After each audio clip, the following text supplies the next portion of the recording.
পুরো শান্তি নিরিবিলি জায়গা। আপনারা যদি ইতিহাস পড়ে থাকেন আপনারা নিশ্চয়ই জানেন। ও আপনারা তো ইতিহাস পড়েননি না? মোয়ে মোয়ে মোয়ে মোয়ে মোয়ে মোয়ে 17ই এপ্রিল, ও সরি 18ই এপ্রিল আমার জন্মদিন।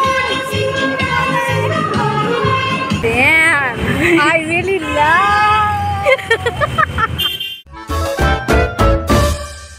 দেখো সাডেন প্ল্যান তো সবসময় হতেই থাকে, মানে আমাদের মতো সাডেন প্ল্যানাররা খুব কমই পাওয়া যায়। মানে আমি তো এসেছিলাম একটা সামান্য মানে একটা বই দিতে, মানে সেরকম পকেটে এখন মাল করি নেই, বুঝতেই পারছো গরিব মানুষ। আপনারা সাবস্ক্রাইব করলে একটু টাকা দিয়ে একটু ঘুরতে যেতে পারবো, খেতে যেতে পারবো। কি করছেন আপনারা? সাবস্ক্রাইব কি হচ্ছে এখন কিছু জানি না, মানে বিনা প্ল্যানে যেহেতু বেরিয়ে গেছি তো বলে যে পার্ক সারপ্রাইজ নট নাও প্রকাশ প্রকাশ। আচ্ছা চলো কোথায় যাচ্ছি সেটা তোমরা দেখতেই পাবো, লেটস গো।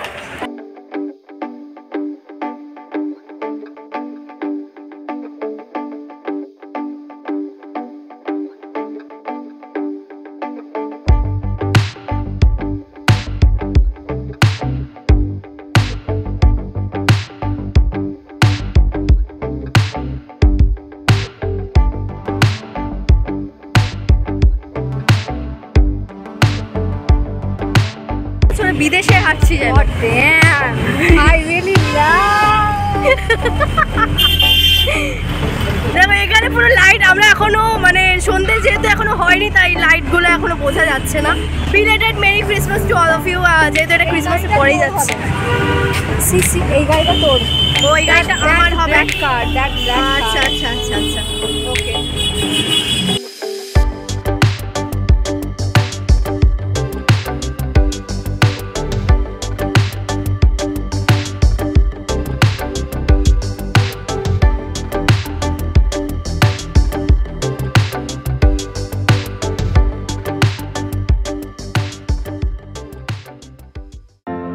চলে এলাম পার্ক স্ট্রিট সেমেট্রিতে।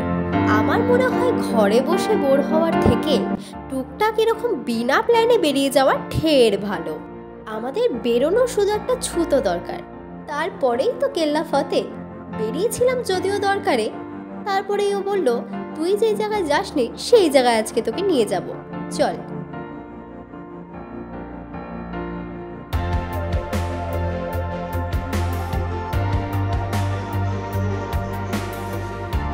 তোমরা নিশ্চয়ই ভাবছো যে আমি এতদিন সেমেট্রি কোনোদিন দেখিনি, না সত্যিই দেখিনি, আর দেখে সত্যিই ভালো লাগছে। এখানকার এন্ট্রি ফিস 20 রুপিস, আর যারা ক্যামেরা ক্যারি করছো বা শ্যুটের জন্য যারা যাবে তাদের কিন্তু এন্ট্রি ফিস 50 রুপিস। আমি ঢোকার সময় কোনো ভিডিও করতে পারিনি, যদি আমার ফোন দেখে কিছু বলে, যদি 50 রুপিস চার্জ করে বসে, কারণ আমি তো ঢুকছি, আমি তো ভিডিও করবই। আমি কোনো মিউজিক ভিডিও শ্যুট ভালো, হ্যাঁ তো এখানটায় করতে। ওরা মনে হয় প্রজেক্টের জন্য এসে না।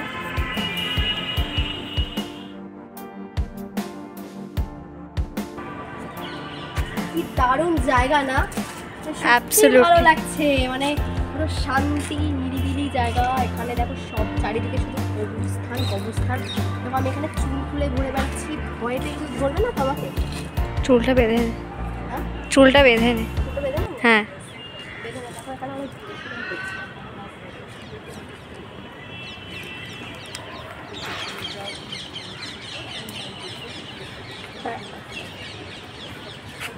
আমরা এখন যাচ্ছি ডিরোজিওর কবরস্থানের সামনে।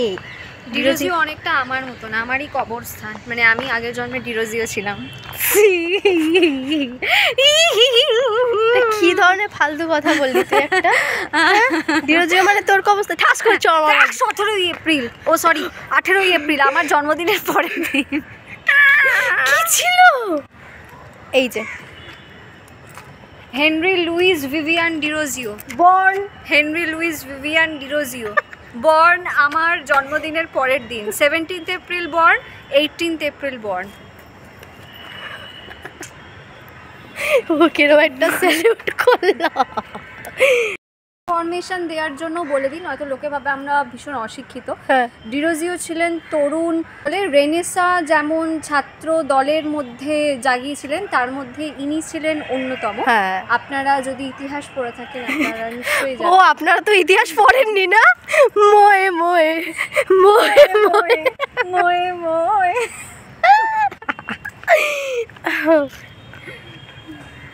এই যে ও সত্যি এখানে ওনার মানে উনি এখানে ওনার দেহটা এখানে রয়েছে। হ্যাঁ হ্যাঁ। ওয়াও। সো উনি ছিলেন, এই যে এখানে লেখাই আছে, হ্যাঁ, pioneer of the 19th century Indian Renaissance, greatest teacher of the era, great rational and first of the patriot poets who like ancient 6 December. হ্যাঁ আচ্ছা, এটা কি ডিরোজিওর ভাইয়ের কবর? আমি জানি না, আমি জানি না। তোকে বলে যায়নি? আমি তো ডিরোজিওর ছাত্র, দেখ আমার মধ্যে ডিরোজিওর মতন একটা ব্যাপার রয়েছে। হ্যাঁ। আমার মধ্যে ওই ডিরোজিও যেমন চেয়েছিলেন নতুন প্রজন্ম তরুণ দলকে হ্যাঁ। নতুন শিক্ষায় শিক্ষিত করতে, তাদের মধ্যে চেতনা বিপ্লব জাগাতে, আমিও চাই সেই তরুণ দলের মধ্যে একটা নতুন রেনেসাঁ জাগাতে। একদম, তুই পারবি অনুজা, আমি তোর সঙ্গে আছি। আমি হচ্ছি রেনেসাঁর ছাত্রী। ভেরি আসতেই পারো। আমার একটা ছবি তুলে দে না মুনকে নিয়ে। আচ্ছা আচ্ছা, ওই কি বলে চন্দ্রকন্যার একটা ছবি আমি একটু তুলে দিই। হ্যাঁ, ও মাই দেখো কি সুন্দর দিচ্ছে, পোজ দিচ্ছে। বাম্বুটা কি? মানে বাবুকে বলা বাম্বু। কিসের জন্য করলি এরকম? আমার খুব সুন্দর চাঁদের সঙ্গে ছবি তুলে দেওয়ার জন্য তোকে বললাম। বাম্বু রে নাকি? আমি কি বাঁশ গাছ বলুন তো? পান্ডারা তো বাঁশ গাছ খায়, কি জ্বালা। মানে প্রচুর কবর রয়েছে। মানে আমি তো বেসিক্যালি ভূতে খুব ভয় পাই, বাট এই জায়গায় এসে একটা শান্তি ফিল করছি, ভীষণ সুন্দর আর কি। দেখো পিছনে পুরো কবর পুরো ভর্তি, এখানে সবারই মানে অনেকের কবর দেওয়া। এখানে অনেকে প্রজেক্টের জন্য আসছে, যেমন দেখালাম প্রজেক্টের জন্য আসে, কেউ ছবি তুলতে আসছে, কেউ ফটোশ্যুট করতে আসছে, কেউ ঘুরতে আসছে, কেউ খিল্লি মারতে আসছে। পাখি ডাকলো কি? তখন 5টার সময় এটা বন্ধ হয়ে যায়। হ্যাঁ, তো কাজেই আমাদেরকে 5টার মধ্যে বেরিয়ে যেতে হবে। তো 5টা অলরেডি গিয়েছে। হ্যাঁ, আমরা বেরিয়ে যাচ্ছি, যেহেতু 5টা অবধি এখানে টাইম পুরো, মানে 5টা অবধি এখানে থাকতে দেওয়া হয়, এরপরে আর থাকতে দেওয়া হয় না। মানে ওই দেখ এখানে ফটো সেশন হচ্ছে, মানে ফটোশ্যুটের জন্য অনেকে এসে থাকে এখানে। দারুণ লাগছে। ইয়াস,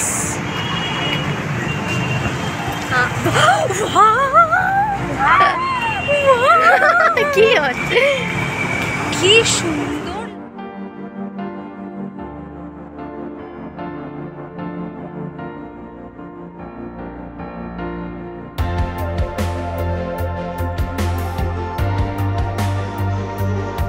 যে রাস্তা থেকে এসেছিলাম সেই রাস্তা থেকেই ব্যাক করছি। কাজে দেখো এই লাইটগুলো কত সুন্দর লাগছে। তখন তো অফ ছিল, কিন্তু সন্ধ্যের সময় যে এত সুন্দর লাগতে পারে সত্যি ভাবিনি। আসলে পার্ক স্ট্রিটে এই উৎসবের মরশুমে কোনোদিনই যে আসা হয়নি, জানবো কি করে কেমন লাগে। যাওয়ার সময় অ্যালেন পার্কে দেখলাম যে কোনো হয়তো প্রোগ্রাম হওয়ার কথা, আর বিভিন্ন লাইট দিয়ে সাজানো হয়েছে। যেহেতু দিনের বেলা ছিল অতটা বোঝা যাচ্ছিল না, কিন্তু এই যে যখন ব্যাক করছি দেখে সত্যি তাক লেগে যাওয়ার মতো।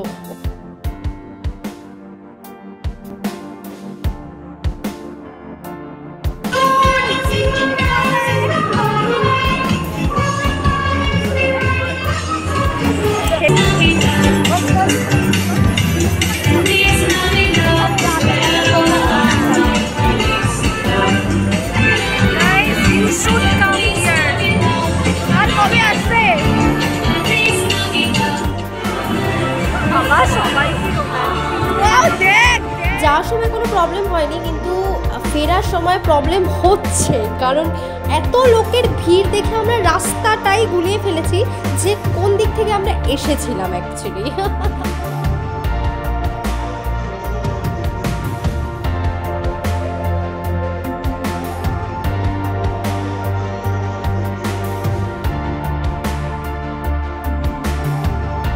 আজকের ভিডিও এই পর্যন্তই। কেমন লাগলো ভিডিওটা? ভালো লাগলে অবশ্যই এটা লাইক করে দিও আর কমেন্ট করতে ভুলে যেও না প্লিজ। আর যারা আমার চ্যানেল নতুন তারা প্লিজ আমার চ্যানেলটাকে সাবস্ক্রাইব করে দিও। আর এই ভিডিও আসছে খুব তাড়াতাড়ি, ততক্ষণ keep watching talking with Kanak. By.